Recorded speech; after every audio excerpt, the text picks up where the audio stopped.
La condition de tous les gens affairés est malheureuse.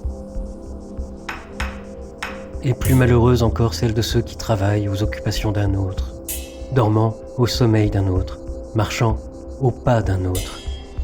Aimés, détestés, les plus libres des affections sont pour eux des obéissances.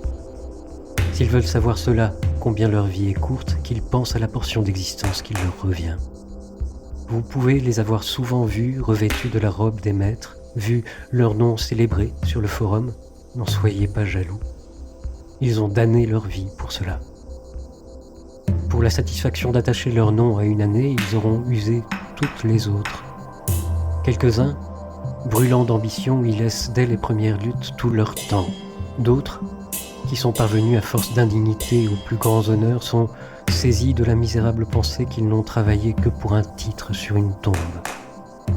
Et puis, il y a un tel, vieux, décrépit, pris de nouveaux espoirs qui ne conviennent qu'à la jeunesse, qui succombe de faiblesse au milieu de grands et d'improbables efforts.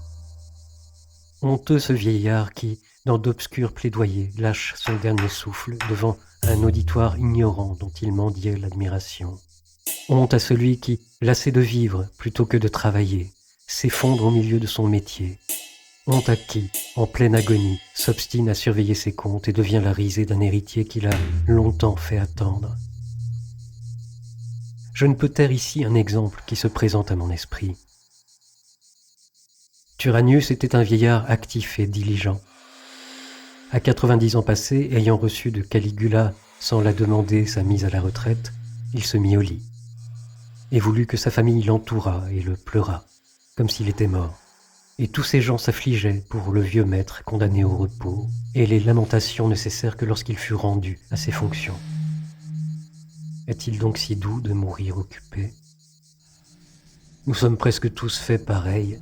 La passion du travail survit au pouvoir de travailler.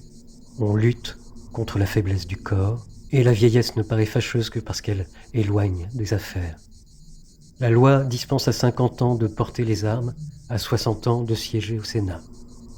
Eh bien, les hommes ont plus de peine à obtenir le repos d'eux-mêmes que de la loi. Et tandis qu'ils sont entraînés et entraînent les autres, qu'ils s'arrachent au calme les uns les autres, qu'ils se rendent mutuellement malheureux, la vie passe sans fruit, sans plaisir, sans aucun profit pour l'âme. Pas un ne met la mort en perspective, pas un qui ne porte au loin ses espérances. Quelques-uns même règlent pour le temps où ils ne seront plus la construction de vastes tombeaux, les monuments publics à dédicacer à leur nom.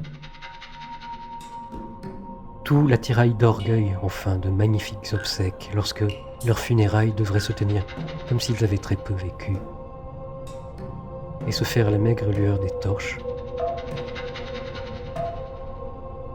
et de ces chandelles qu'on destine aux enfants.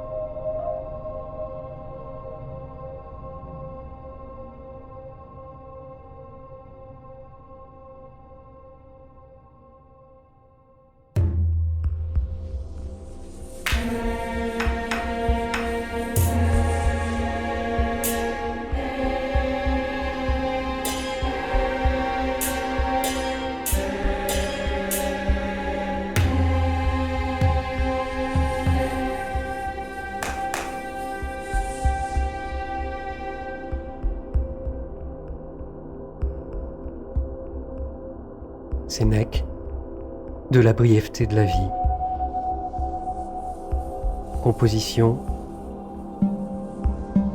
adaptation, traduction.